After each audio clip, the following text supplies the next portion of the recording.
My name is Jim Al-Khalili, and I'm a professor of physics at the University of Surrey. Studying the innermost secrets of atoms and their nuclei has been at the heart of my working life. But there's another side to me.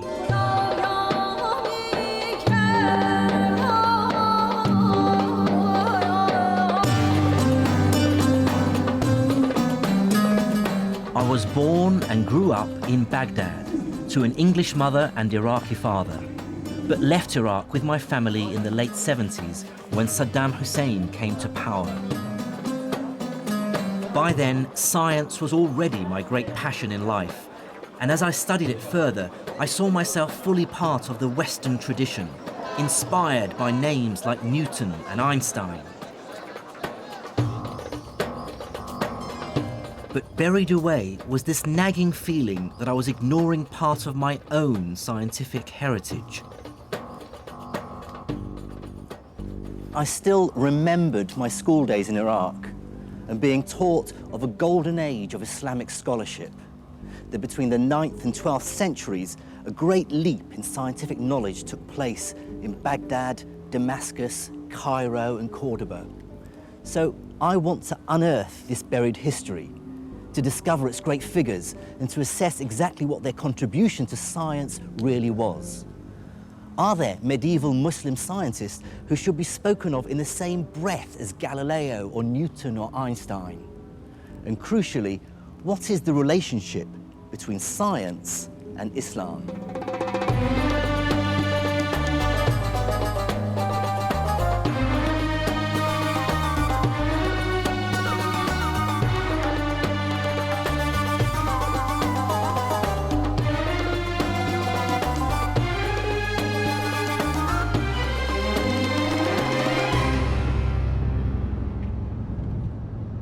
My journey into the science of the medieval Islamic world will take me through Syria, Iran, and North Africa.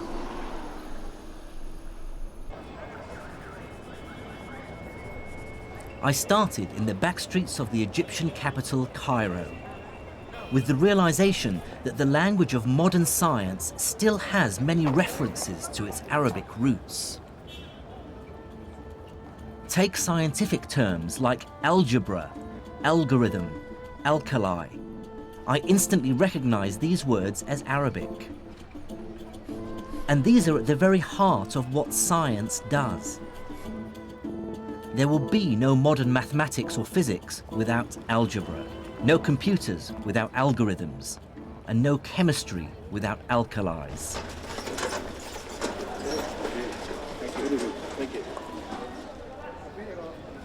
Surprisingly few people in the West today, even scientists, are aware of this medieval Islamic legacy. But it wasn't always so. From the 12th to the 17th century, European scholars regularly refer to earlier Islamic texts.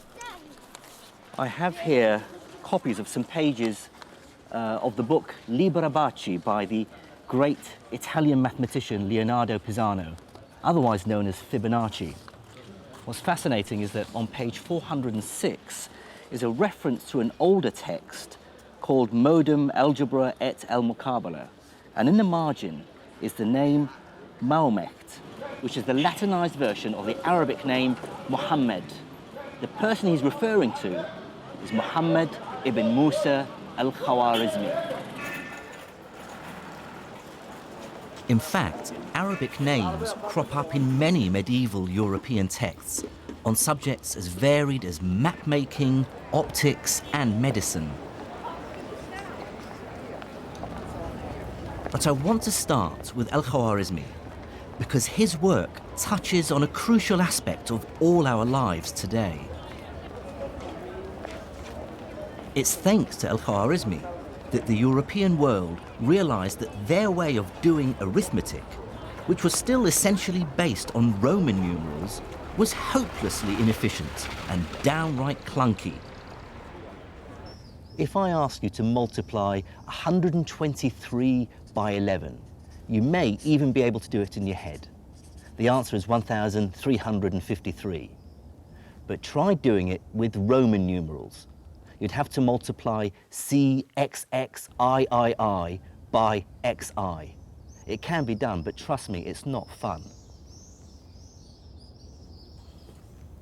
Al-Khawarizmi showed Europeans that there's a better way of doing arithmetic. In his book entitled The Hindu Art of Reckoning, he describes a revolutionary idea. You can represent any number you like with just 10 simple symbols. The idea of using just 10 symbols, the digits from 1 to 9 plus a symbol for 0 to represent all numbers from 1 to infinity, was first developed by Indian mathematicians around the 6th century AD, and I can't overstate its importance. Let me show you. Here are the numbers in Indian Arabic numerals. واحد اثنين ثلاثة أربعة خمسة ستة سبعة ثمانية تسعة. And here are the numbers we're more familiar with in the West. 1, 2, 3, 4, 5, 6, 7, 8, 9. And you can see the similarity between these numbers, in particular, for instance, the digits 2 and 3. If I tip this sideways, you can see now how they look like numbers 2 and 3. And what's powerful about these digits, this numerical system, is how it's simplified arithmetic calculations.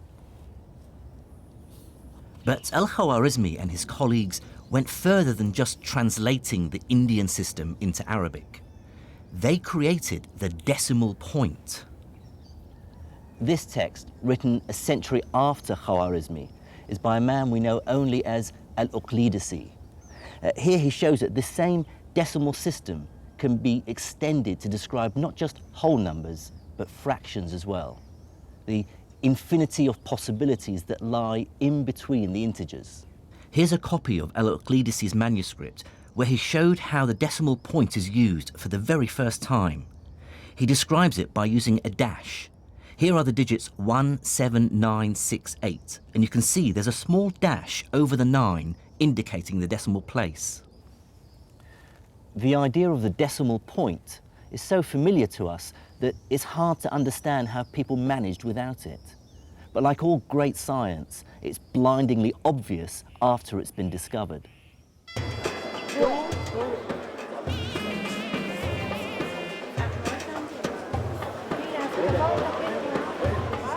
The story of numbers and the decimal point hints that even over 1,000 years ago, science was becoming much more global. Ideas were spreading, emerging out of India, Greece, even China, and cross-fertilizing. And looking on a map that shows where people lived 1,000 years ago gave me my first insight into why medieval Islam would play such an important role in the development of science.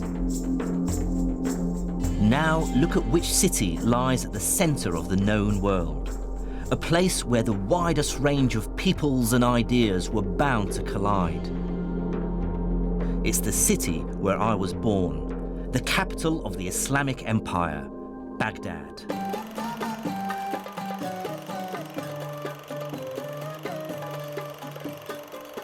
Recent events mean I can no longer visit the city.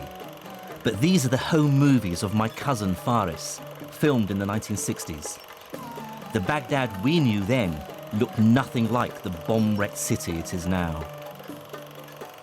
I certainly grew up proud to be associated with one of the world's greatest cities.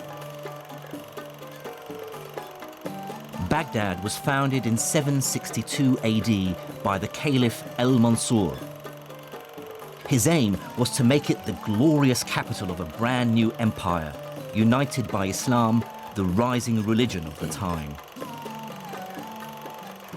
The Abbasid caliphs had claimed their right to rule by declaring that they were directly related to the Prophet Muhammad, who had founded the new religion over 100 years earlier. But in that short time, the armies of Islam had conquered a vast territory. Starting in a small area around Medina, they moved rapidly out of the Arabian Peninsula and within a few decades had taken control of the Levant, North Africa, Spain and Persia. I think one must bear in mind that this is an era in which people actually believed in God, and the dramatic successes of the Arabs as they poured out of Arabia was such that a lot of people did sort of observe and say they must have God on their side, this must be the true God. Some people did convert, or if they didn't convert, they did submit to Arab-Muslim political control for that reason. By the early 8th century, Islamic caliphs ruled a vast territory. And like most successful emperors, from Caesar to Napoleon, they understood that political power and scientific know-how go hand in hand.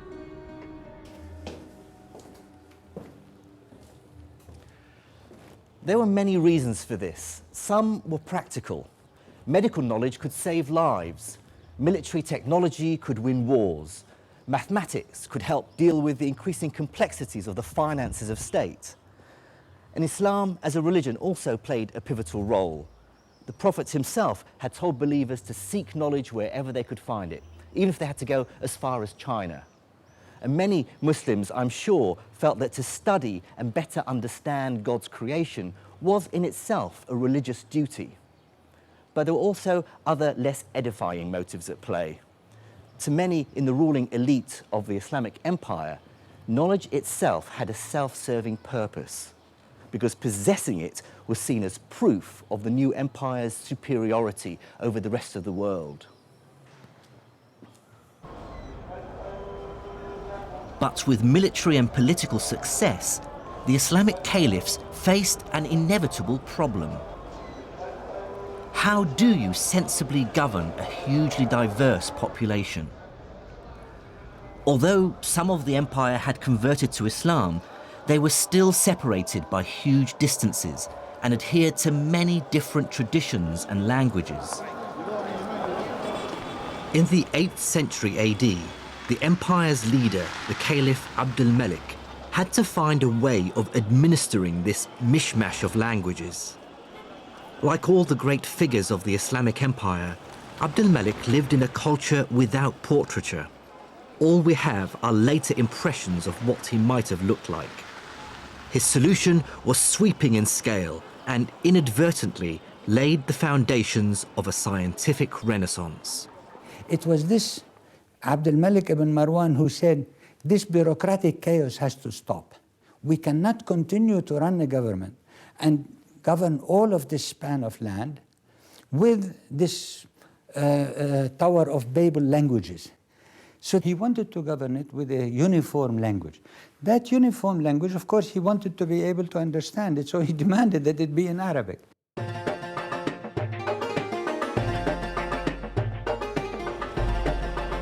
But the choice of Arabic as the common language of the empire went beyond administrative convenience.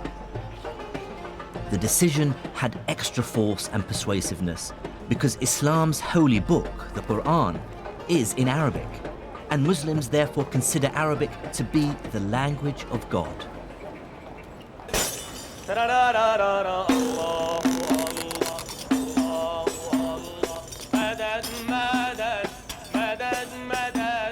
The words of the Quran are so sacred that its text hasn't changed in over 1,400 years. By comparison, English has changed dramatically in just 700 years.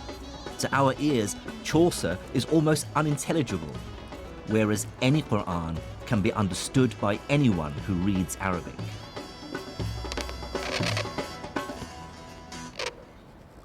Making copies of the Quran has always been a specialized and highly respected job since the foundation of Islam. Calligraphy expert Naif Scarf, who lives in the Syrian capital Damascus, writes for mosques and in madrasas all over the country. These are words he's found himself writing over and over again, words of great significance for Muslims. They're the opening line to each chapter in the Quran. So what it says is, Bism illah ar-Rahman ar-Rahim. which means in the name of God, the most gracious and the most merciful. بده يشكل مضبوط الفاعل المفعول وكذا ليكون الكتابة صح ولا تفهم المعنى بشكل صحيح.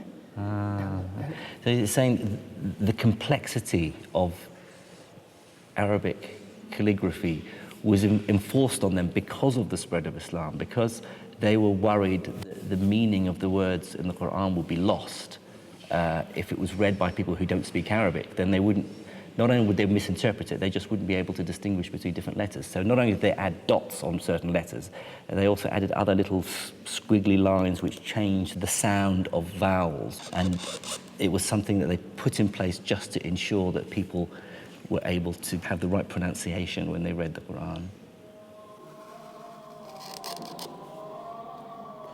The consequences for science were immediate. Scholars from different lands who previously had no way of communicating now had a common language. And it was a language that was specially developed to be precise and unambiguous, which made it ideal for scientific and technical terms. What this meant was the summoning into existence of a vast intellectual community where scholars from very different parts of the world could engage in dialogue, comparison, debate, argument, often very fierce argument, with each other. It was possible for scholars based in Cordoba in southern Spain to engage in literary and scientific debate with scholars from Baghdad or from Samarkand.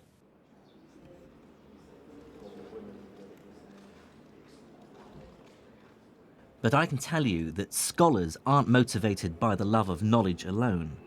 There's nothing like a large hunk of cash to focus the mind.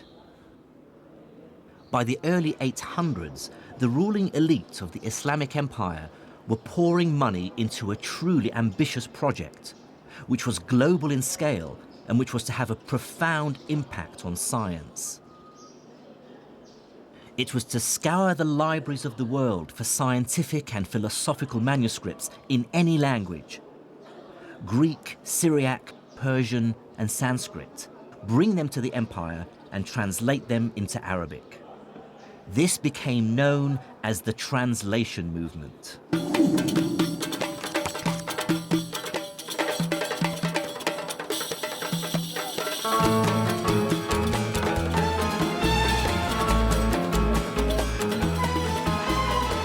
The effort scholars put into finding ancient texts was astonishing.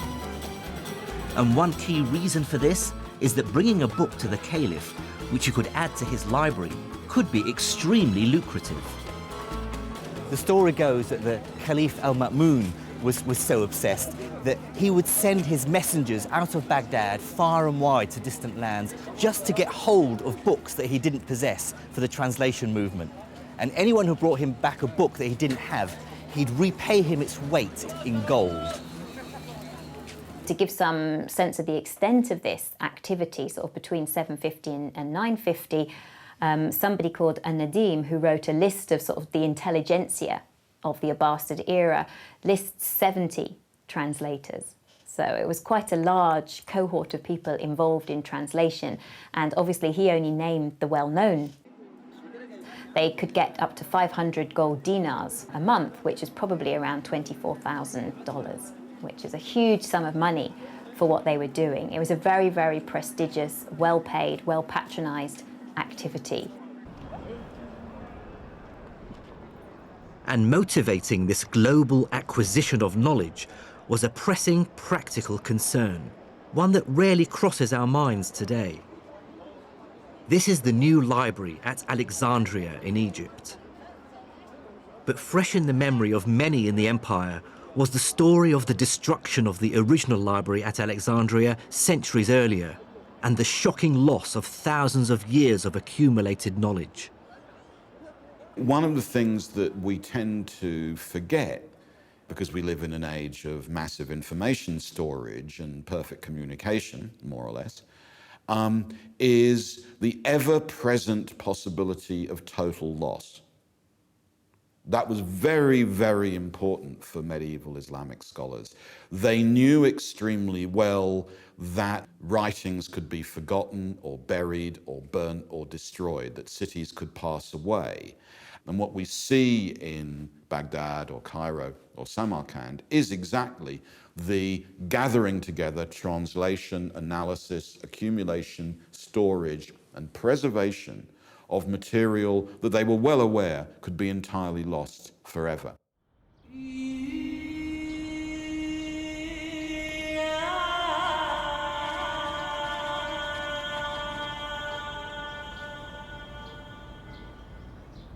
And if there was one branch of knowledge that everyone, from the mighty caliph to the humble trader, wanted to preserve and enhance, it was medicine.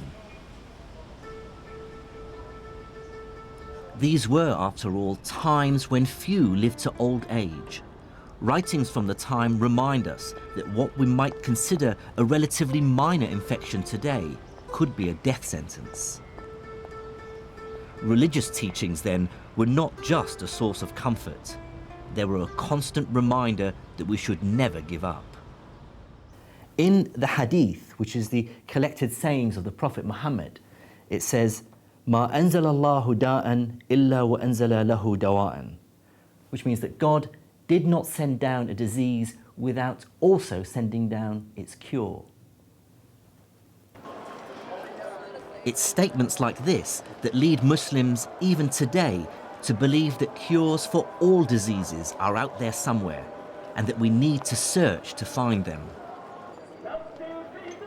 To assess how this optimism actually affected Islamic medicine, I met up with Dr. Peter Porman in the Syrian capital Damascus.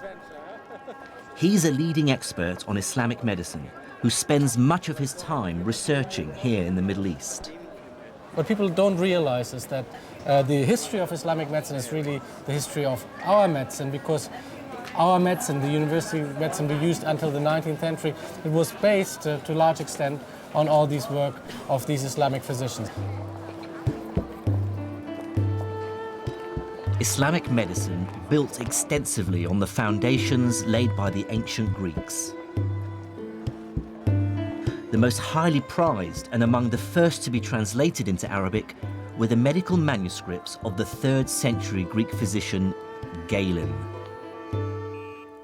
Galen believed that a healthy body was one in balance, a balance of 4 types of fluids called humours, which circulate through the body, and any one of which, if out of balance, would cause illness and a change of temperament.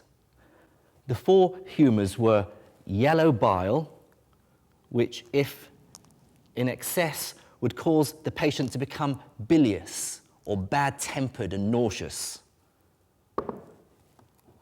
Blood, too much of which would cause the patient to become sanguine or cheerful and flushed.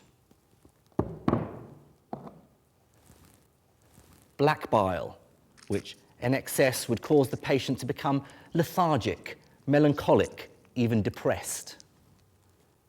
And phlegm, which in excess would cause the patient to become phlegmatic or apathetic and emotionally detached.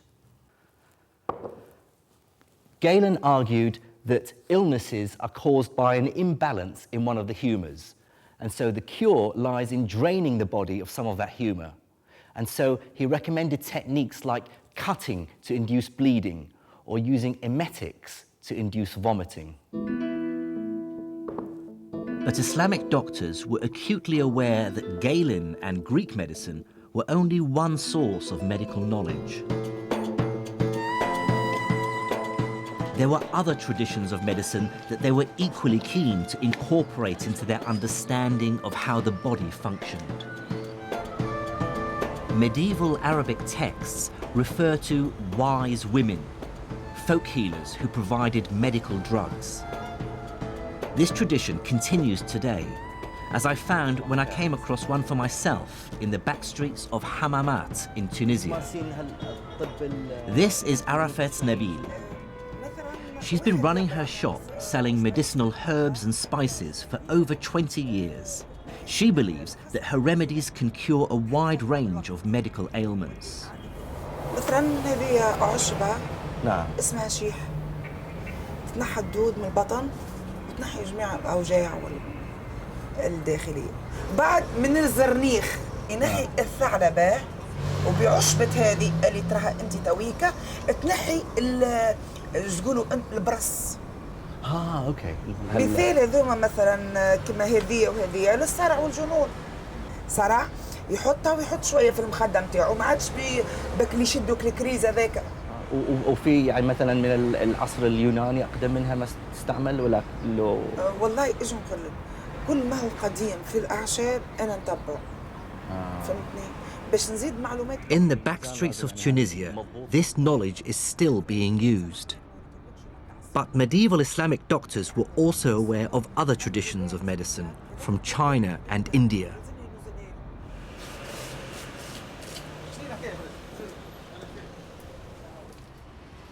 And yet another tradition of medical guidance came from within Islam itself and takes some of its ideas from the Quran and some from the collected sayings of the Prophet, the Hadith. In a bookshop in Monastir in Tunisia, I found a copy of a very popular book, available right across the Islamic world. This book is called The Prophet's Medicine, and see how old it is. The author was born between 691 and 751 Hijri, which places him in the 14th century. Here's an interesting bit where it deals with the plague. فَإِذَا سَمَعْتُمْ بِهِ بِأَرْضٍ فَلَا تَدْخُلُوا عَلَيْهِ وَإِذَا وَقَعَ بِأَرْضٍ وَأَنْتُمْ بِهَا فَلَا تَخْرُجُوا مِنْهَا فِرَارًا مِنْهُ. It says, if you come across a land where the plague has come down, then do not enter that land. And if the plague comes down onto your land and you are there, then do not leave your homes in the hope of escaping it. So it sort of makes a lot of sense. But here's quite an amusing part. It deals with epilepsy. And it says that the Greeks, or Galen, believed that epilepsy originated in the brain. So, however, they were ignorant. They didn't realize the true cause of epilepsy, which is the possession of the body by evil spirits. And it talks about the cure for epilepsy being exorcism. Hardly scientific. But Islam's most tangible contribution to medicine is less in its specific remedies and more in its overarching philosophy.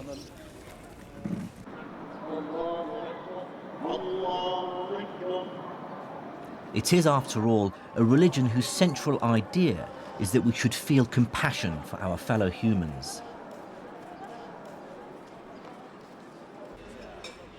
And accompanied by Dr. Peter Porman, I'm going to see a physical bricks and mortar manifestation of medieval Islamic compassion. This is the Nur al-Din Hospital, the leading hospital of the Islamic Empire, built here in Damascus and now a museum. This was built in the 1150s, 1154, I believe. One of the ideas which are stipulated in Islam is the idea to be charitable. And yes, charity... zakah, yes. Exactly, and it's an obligation to give alms and stuff like that. Yeah. And so if you're a ruler or if you have a lot of money, what you could do is obviously... You could really be charitable. Charitable and set up like a nice hospital like this one. Okay. And within the hospital, Islam actively encouraged a high degree of religious tolerance, something we take for granted in modern secular society. The hospital was open to all communities, so you would have Christians, you would have Jews, Muslims obviously, maybe other denominations, both as patients and also as practitioners. Like a Christian studies with a Muslim says my best student was a Jew. And so the medicine which was practiced here transcended religion. I mean, typically, how many physicians would there be? Well, it depends. Well, like for certain hospitals, we hear figures of like 24 or 28 physicians. Yes, the physicians would do the rounds in the mornings, you see, do their prescriptions that's the and sort of stuff thing like that. Hasn't changed over the ages, yeah. As a result of the translation movement, those physicians now became aware of the latest remedies from as far away as India and China. And as the new drugs filtered in from the rest of the world, hospitals started to set up a new kind of facility within their walls, the pharmacy. So this notion of a pharmacy in a hospital, is that a new innovation? Well, the whole package, certainly, that's new. And what is interesting, if you look for innovation, again, like on the level of pharmacy, if you look at Baghdad or even Damascus, it's at this crossroad of cultures. So and loads of new things come in, like musk, for instance, myrobalan. You have like Indian drugs. There's like an Indian pill, for instance, which is good against headaches and to, bad breath, but also gives you sexual appetite and stuff like that. So Cures your headache, gives you fresh breath, and gives you increased. And so it's like toothpaste, Viagra, and aspirin. That's right, all in one. Fantastic. Yeah. So let's walk in here. Peter wants to show me perhaps the most ghoulish aspect of Islamic medicine, surgery. Here you have like a wonderful illustration. It appears that this is the first anatomical illustration in history. Like you see, it says adala, which means muscle. And so these are like the different muscles which move the eyelids. So it was understood then that the muscles controlled the absolutely, the lens in the eye. Yeah, and moved the eyelid and stuff like that. So the other thing which we have here, which is really nice, is I think we have some like ophthalmological instruments. For instance, it's a hook, could be used, for instance, like to kind of pull back your eyelid, that sort of thing. I mean, these instruments were very useful to the doctor. Although these tools might look crude, eye surgery was one of Islamic medicine's great successes. One innovation was to improve an older technique for curing cataracts called couching, which in their hands had a success rate of over 60%. In a living subject, the cornea would be clear and you'd be able to see the pupil clearly with the cataract sitting behind the pupil, the wide opacity. To see how couching stands the test of time, I'm meeting up with eye surgeon Mr. Vic Sharma. Right, the cataract is the lens inside the eye, which sits behind the pupil. As with time, with age, the lens gets cloudier and cloudier. And that's what is referred to as a cataract. Okay. I've brought along a replica of a medieval couching knife and a description of the treatment by Al-Bukhasis, which is the Latin name for the great 10th century Islamic surgeon Al-Zahrawi. He says you take the couching needle in your right hand, if it be the left eye, and so on, and then thrust the needle firmly in, at the same time rotating it with your hand until it penetrates the white of the eye, and you feel the needle has reached something empty. So he's talking about how to dislodge. Exactly. So, I mean, maybe you can show me. We've got some eyes here. Yep, and I'll certainly give it a shot. And what they would have done would have attempted to go in just by the white of the eye, just at the edge where the cornea is. And then what they are attempting to do is to sweep around, trying to break all those ligaments of that lens and trying to get the lens to drop away from the pupil to allow more light to enter in through the pupil and to brighten the subject's vision. But of course you haven't got the capacity to focus. Oh yeah, you haven't got a lens now, so that was a big problem until people started compensating that with specs later on. Right. What is your feeling about how advanced and successful? Well, they were on the general ballpark. They were at the right place. They were trying to remove the cataract away from the visual axis. They understood the anatomy of the eye. Exactly. They had some understanding of the anatomy of the eye, and that the lens was behind the pupil, and that's what was causing the visual loss. And so removing that, and that general principle is still the same. Right. And there are still accounts of it being used in certain parts of the world presently.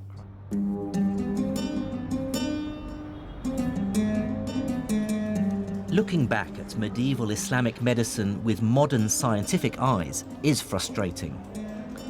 They take as true many things we know to be nonsense.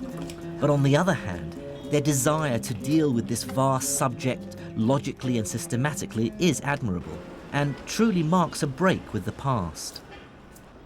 One Islamic scholar, more than any other, embodies the synthesis of religion, faith, and reason. His name was Ibn Sina, or Avicenna, as he's known in the West. He was a polymath who clearly thrived in intellectual and courtly circles. In 1025, he completed this, Al-Qanun fil Tib, or the Canon of Medicine. In it, Ibn Sina collated and expanded on all that had gone before him, medical ideas from Greece to India, and turned them into a single work. So how would you place this book in a historical context? Oh, it's hugely important. I mean, there are a few books which are as important as the canon, because what this encyclopedia does, it kind of, sweeps away everything else. It becomes a textbook. It supersedes a lot of other texts, and people even complain that, it's so good, it's so tightly organized, it's so easily accessible that, people forget to read the Greek sources in Arabic translations. This whole first book, this is the first book, contains what we call the kulliyat, the general principles. So it's all about how the human body works, how diseases work in general. The second book contains diseases, what we sometimes call from tip to toe, like from tip to toe. So he starts with the diseases of the head, and then he moves down, like the eyes, the ears, the nose, the mouth, and he normally they end up at the sexual organs, you see. At first sight, the sheer ambition of the 3 volumes is hugely impressive. Here's an attempt at diagnosis and cure for diseases as diverse as depression, meningitis, and smallpox. And there's even detailed chapters on more common problems. So, for instance, here you have headaches. So different kinds of headaches. في العلاج الصداع الحادث عن الروائح الطيبة. So headaches caused by pleasant, fragrant smells. And then he's also got al-hadith min al-khimar, so hangovers. Different kinds of treatment. You can get headache from sex. Is that right? Well, hasn't happened to me yet, but let's see. So, the treatment of headache caused by sex. ويجب لمن يعتريه ذلك عقب الجماع وبامتلاء أن يبدأ بالفast. So if somebody has or is befallen by, suffers from a headache after sex, and he also has a repletion, so he has too many superfluities or something like that, so يجب أن يبدأ بالفast. One has to first resort to venesection or bloodletting. ثم بالإسهال, and then you should use purging. In وجب كل واحد منهما. For both of them, bloodletting and purging are necessary. A lot of the stuff in here sounds like nonsense, of course, because this is not modern medicine. No, it's not. So how long was this taken seriously? Well, the fundamental ideas contained here about how the body works, they haven't changed until the early 19th century. There was progress, obviously, on certain levels, but the essence was the same. And then came the big break with the discovery of bacteria and viruses and things like that. And from the second half of the 19th century onward, medicine was totally revolutionized. Ibn Sina's canon of medicine is a landmark in the history of the subject. Although much of the medical science it espouses we know now to be terribly misguided, its value lies in accumulating the best knowledge in the world at the time into one accessible, organized text. The canon would give future generations something to rewrite. That's right.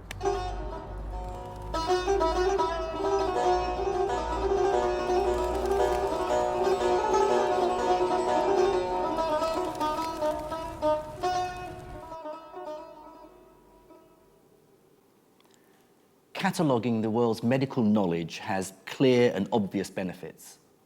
But the Islamic Empire's obsession to uncover the knowledge of the ancients went beyond practical matters like medicine. Many, like the Caliph al-Ma'mun, believed that the people of antiquity possessed dark, even magical powers. And what's more, new evidence is coming to light to show just how hard Islamic scientists worked to rediscover them.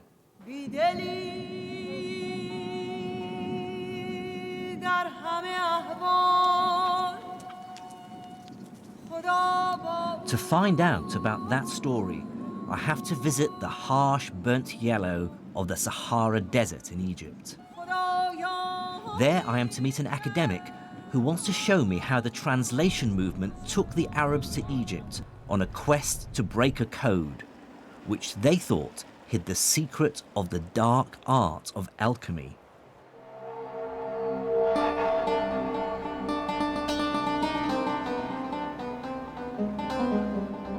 This is Saqqara, a necropolis or graveyard of the ancient pharaohs. Over a 10-acre site, it's a collection of burial chambers and step pyramids that were built in the 3rd millennium before Christ. These are said to be among the oldest stone buildings in the world. Mind the step here? Archaeologist Dr. Okasha Al-Dali is my guide. He was about to reveal the most astonishing story of my journey so far. Oh, look at that. Like most people, I believed that Egyptian hieroglyphs had remained completely undeciphered until the 19th century. Then came the chance discovery of the famous Rosetta Stone. This stone had the same inscription written in both hieroglyphs and Greek. It provided the crucial clues which British and French scholars used to decipher the writings of ancient Egypt. That's the usual story one hears. But Dr. Al-Dali has made a discovery that dramatically alters it. He has recently unearthed a number of rare works by the Islamic scholar Ibn Wahshiyya. What he did was figure out a correspondence between hieroglyphs like these and letters in the Arabic alphabet. If you look here, for example, at Ibn Wahshiyya's manuscript, you see he's giving us the Egyptian hieroglyphic signs that have phonetic value underneath. Yes, and they have the phonetic value in Arabic underneath. So look very carefully at this one. He says seen underneath that seat. Yes. Now look at this seat here. That is S. That seat in Egyptian hieroglyphic is used for the sign S, seen, which is what you see here, seen. That is the name of the god Osiris. Osiris. Oh, with an S. That's a seen. This is the letter H. This one here. This is the heart. The water wave Right. is the letter N, or noon in Arabic. T and the letter F. These are all letters. These are all letters. But then he realized... But how did he decipher the hieroglyphs? The one good thing about the early Arab scholars was their ability to link ancient Egyptian language, we call hieroglyphic, to link it with their own contemporary Coptic. They realized that Coptic is nothing but the later stage of ancient Egyptian language. And they realized this because the translation movement had literally placed hundreds of Coptic texts into their hands. The scholars could now see a direct link between hieroglyphs and Arabic. What fraction of these symbols would have been correctly deciphered? They got about 14 letters. They cracked more than half of the Egyptian hieroglyphic correctly. So that was a remarkable achievement for people in the 9th century, 10th century.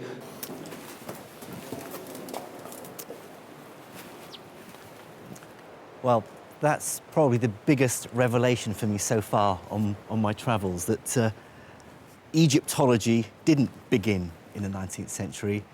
Yet again, it seems that Islamic scholars actually cracked hieroglyphics, and they cracked it for strange reasons. They cracked it because they were interested in astrology and alchemy. But here is another example of this amazing translation movement. They weren't just translating Greek and Indian and Persian texts, they were translating Egyptian hieroglyphics as well. Absolutely incredible. Unfortunately for the Caliph Al-Ma'mun, the hieroglyphs contained no alchemical secrets. But what this story reveals to me is the insatiable curiosity Islamic scholars had about the world. They were desperate to absorb knowledge from all cultures purely on merit, with no qualms about the places or religions from which it came. Most intellectual traditions, including, if I may say so, our own, tend to work very hard to keep everybody else out. Whereas here we have an example of an enterprise which is desperate, curious, to turn itself into a net importer of intellectual product. And that's a very important lesson for the history of the sciences. I was soon to see just how dramatically this fueled scientific innovation. But it's worth remembering that the translation movement wasn't just about science and medicine. As the capital Baghdad sat in the center of a vast, successful empire, it became home to an extraordinary flourishing of all kinds of culture.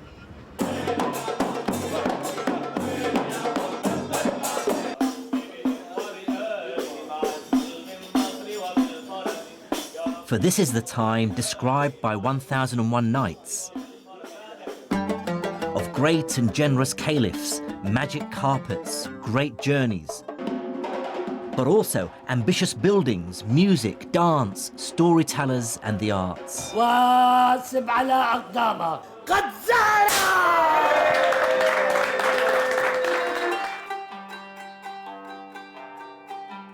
Baghdad was such a cultured and vibrant city that one traveller of the time wrote, "There is none more learned than their scholars, more cogent than their theologians, more poetic than their poets, or more reckless than their rakes."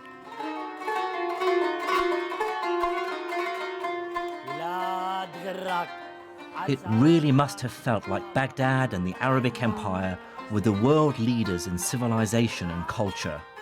To be part of that city's growing intellectual elite must have been as exciting as it gets. It was a new Muslim city. It only started to be built in 756. So it has that sort of sense of almost being on a frontier, of being something new, of being something different. It was full of courtiers, it was full of sort of nouveau riche individuals who were trying to make their way at the Abbasid court. And it is the sort of a place, if you like, where innovation is valued and appreciated.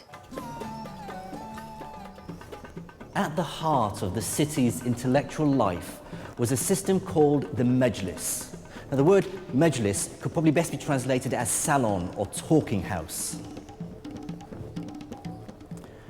In 9th century Baghdad, what this meant was that the city's elite, the caliph, his courtiers, generals, and the aristocracy, would hold regular meetings, you might call them seminars or discussions, during which the city's cleverest men, the philosophers, theologians, astronomers, and logicians, would gather to discuss and debate their ideas. It was not the case that people were expected to adhere to a particular line or adopt a particular religion. They were allowed to express their own sentiments and their own views very freely. The point was that they should do so in elegant Arabic and a good logical reasoning. The effect of the Majlis was to create a heady mix of money and brains, with the best minds in the empire swapping ideas while simultaneously engaged in fierce competition for patronage. It's at this point my investigation into the first wave of Islamic science returns me to the man we first met at the beginning of this story in the back streets of Cairo, the great mathematician who brought the West the decimal system. Out of the very heart of this intellectual whirlwind came Al-Khawarizmi, mathematician, astronomer, courtier, and favorite of the Caliph al-Ma'mun. He was a product of his age, an immigrant from eastern Persia into Baghdad, surrounded by books, well-versed in learning from Greece, Persia, India, and China, and fearless in his thinking. Al-Khawarizmi brought together two very different mathematical traditions and synthesized them into something new. The capacity to have on your desk simultaneously two very different kinds of mathematics presses on models of what counts as calculation, what counts as measurement, and I think accelerates the process of intellectual change. The first of these traditions came from the Greek-speaking world. Greek mathematics dealt mainly with geometry, the science of shapes like triangles, circles, and polygons, and how to calculate area and volume. The other great mathematical tradition Al-Khawarizmi inherited came from India. They'd invented the 10-symbol decimal system, which made calculating much simpler. Thanks to the translation movement, Al-Khwarizmi was in the astonishingly lucky position of having access to both Greek and Indian mathematical traditions. He was able to combine geometrical intuition with arithmetic precision, Greek pictures and Indian symbols, inspiring a new form of mathematical thinking that today we call algebra. As a physicist, I've spent much of my life doing algebra, and I can't overstate its importance in science. But it is a strange idea. I remember being perplexed when my math teacher first started talking about mathematics not using numbers, but with symbols like X and Y. It's an incredibly liberating idea because it allows you to solve problems without getting bogged down in messy numerical calculations. So we have here this priceless manuscript, Kitab Al-Khwarizmi, Al-Khwarizmi's book. And Professor Ian Stewart has studied algebra for much of his working life. Together, we looked at an early copy of the book in which the idea really took form. I see here, although it's written sort of in the margin, the title of the book, Al-Jabr wal-Muqabala. So that's the first time the word Al-Jabr appears. Algebra. Algebra, that's where our word algebra comes from. Now, what I found very early on is that he said, I discovered that people require three kinds of numbers, judur wa amwal wa adad, so roots, squares, and numbers. So what is he trying to do here? This is what we would now call x and x squared. This is quadratic equations. This really is algebra. So he's setting you up for a book about how to solve equations by algebraic methods. Okay, now quadratic equations I thought were around and being solved long before Khwarizmi, back to Babylonian times. So, what's the big deal about this book? It's the point of view. He treats root and square as if they're objects in their own right. They're not just some number that we're trying to find out. They're a process you apply. What Al-Khwarizmi is thinking of is square means take the root and multiply by itself. And that recipe is true whatever the root might be. If it's 5, it's 5 times 5, it's 25. If it's 3, it's 3 times 3. He's giving you a general recipe, now called an algorithm, after him. The algorithm comes from... It comes from... It's another word that comes from Al-Khwarizmi, yes. Now, he talks about this procedure here on the next page. You take the number multiplying the root, and then you halve it, and then you multiply it by itself. Then you add it to the other number and take the square root. That's the algorithm, is it? That's right, and this is where you see the difference, because previous writers on the subject would have said things like, take half of 10, which is 5, square that, which is 25, and then they do another problem, take half of 12, which is 6, square that, which is 36, and they'd run you through this same process over and over again with different numbers, and it would be up to you to infer how to do it on the next problem. But he doesn't do that. He doesn't do that. He says, take half the root. Whatever the root is, take half the root. So half the root is actually an object. If the root is an object, half the root is an object. So you don't have to have in your mind what that root stands for. You can forget about what it stands for. When you come to square it, you just know, okay, I should square this thing. I don't care what the thing is. So you abandon temporarily this link with specific numbers, manipulate the new objects according to the rules that his book is explaining, and then the numbers that these objects represent in your particular problem will miraculously appear at the end, and you'll end up with x equals 3, or whatever it is. So how revolutionary do you regard Al-Khwarizmi's work? He made it possible for algebra to exist as a subject in its own right, rather than as a technique for finding numbers. The least interesting bit of an algebraic calculation is when you get to the end and discover that x equals 3. It's the route you take to get there. But if it was a special route for each problem and a different route for each problem, that wouldn't be interesting either. It would just be a big mess. There's this beautiful general series of principles, and if you understand those, then you really understand algebra.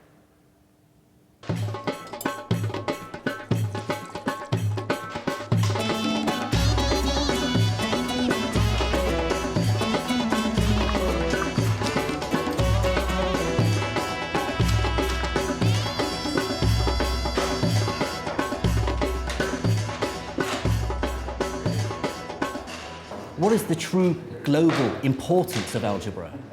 It's been used throughout the ages to solve all sorts of problems. Let the mass of the cannonball be m. Let the distance it has to travel be d. Use algebra to work out the optimum angle you have to point your cannon. That sort of knowledge wins wars. Or let's call the speed of light c, the change in mass of an atomic nucleus m, and then calculate the energy released with the following algebraic formula: E equals mc squared. Mastery of that information truly is power.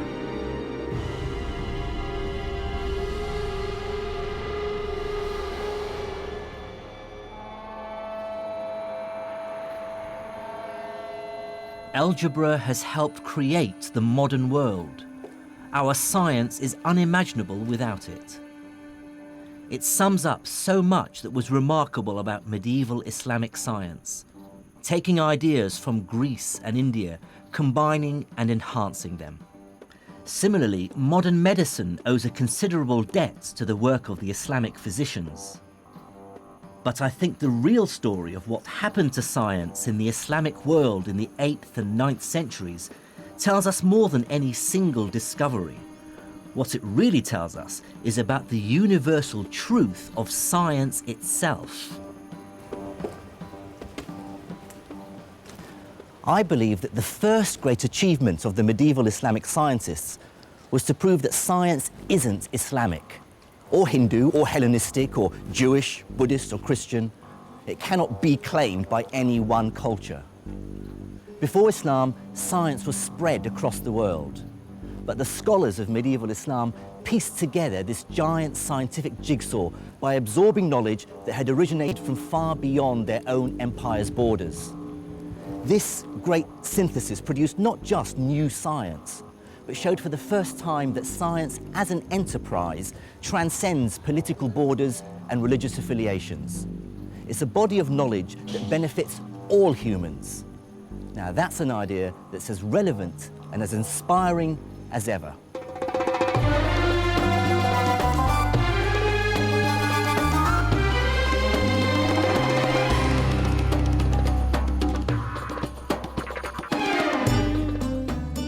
In the next episode, I investigate how one of the most important ideas in the world arose in the Islamic Empire. I discover how mathematics and experimentation fused together as the empire embraced a medieval industrial revolution. And in Cairo, I find out how these ideas led directly to today's world of science and technology.